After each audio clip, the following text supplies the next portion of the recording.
Howard the Duck was one of the most important movies released by Hollywood. The unintended consequences that resulted from this movie changed Hollywood forever. How can you say that? You mean that stupid movie where the duck comes to Earth to stop an alien invasion? Really? That changed Hollywood? Alright, let me explain. The first important fact you need to know is Howard the Duck was produced by Lucasfilm. And Lucasfilm had a different way of making movies. George Lucas would typically finance the entire movie on his own, which resulted in him reaping more of the profits on the backside. As with any movie, this has always had been a risk, but with his past track record, it had always been a good plan. It worked with Star Wars, Empire Strikes Back, The Return of the Jedi, and Raiders of the Lost Ark.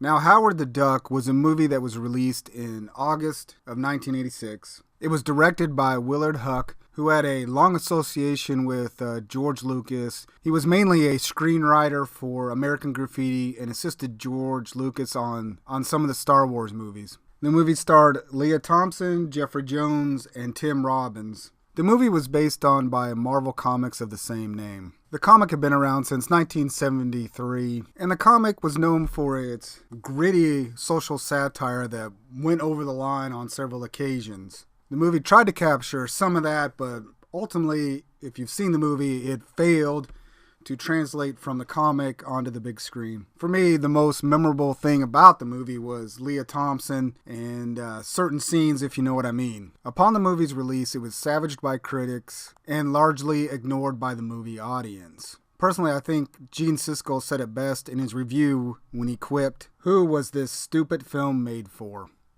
Now, was this movie considered a bomb? That's debatable. Howard the Duck was the 53rd highest grossing movie of 1986, well ahead of some other known movies like Labyrinth, Legend, Big Trouble in Little China, and several other well-known movies from 1986. The production budget is reported to be at $37 million. However, the movie only made a little over $16 million domestically, $21 million through its international gross, which if you add those two numbers up, it comes up to $37 million, which essentially the movie did make its money back. Now, as I explained earlier, George Lucas would typically finance his operation off the profits of the movies that he made. Unfortunately, with Howard the Duck, the movie made its money back, but there was no profit to be had.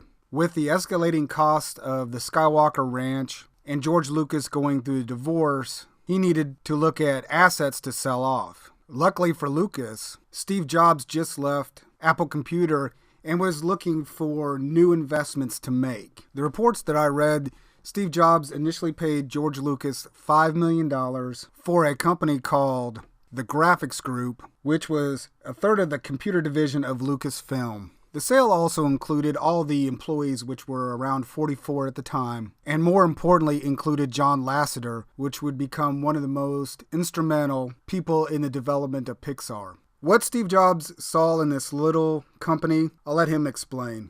So Steve Jobs, you founded Pixar in 1986 when you bought computers division of Lucasfilm.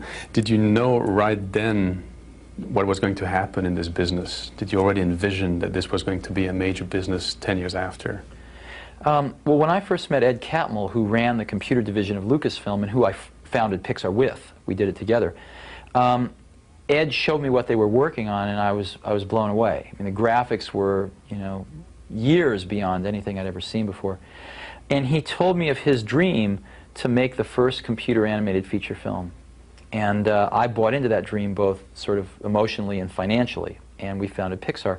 And so that dream has been what's driving us. That dream has driven us for the last 10 years, and we finally did it. It took longer than we thought it would, but most things in life do take longer than I think they will.